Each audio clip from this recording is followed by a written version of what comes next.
دا په لاس جوړ شوي توکي دلته خلکو ته د پلورلو په پار راوړل شوي دي. ګوندې خلک یې وپیري. ننګرهار کې د لاسي صنایعو جوړونکي وایي دا یې په خپلو لاسونو جوړ کړي توکي دي چې د بازار له نشتون سره مخ دي.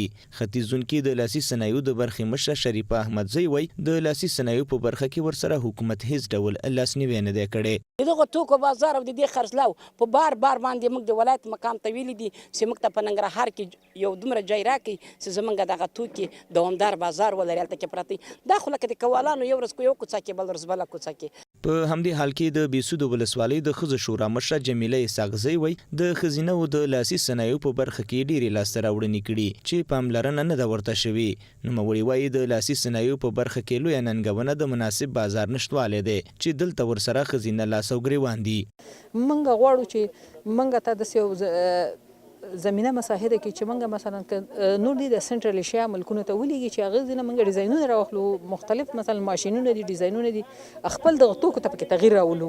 دونه زموږ هیله ده ما دا توجه نشته موږ. د ننګرهار د ښځو چارو رئیسه فاتانه عزیزي وایي ننګرهار کې د لاسي صنایعو لپاره په ښځینه بڼ کې مناسب ځای جوړ کړی. د لاسي صنایعو والا کولی شي خپل لاسي توکي د پلور لپاره یوسي. د عزیزي په خبره که نورې ادارې ورسره همکاري وکړي نو د ښار په داخل کې به د دې توکو لپاره ځای برابر کړي. از مقامات محترم خواهشمند هستیم که در قسمت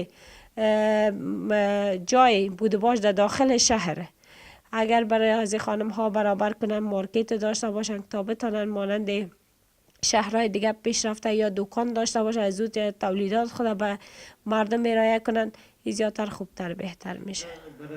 باور داده که په ننګرهار کې د لاسي صنایعو لپاره مناسب بازار او د پلور ځای برابر شي نو تر ډیره به د بازار هغه غوښتنه پوره شي چې دلته دا خلک د لاسي صنایعو په برخه کې لري او ترڅنګ به د اقتصاد له پلوه هم په پښو درېدلي وي.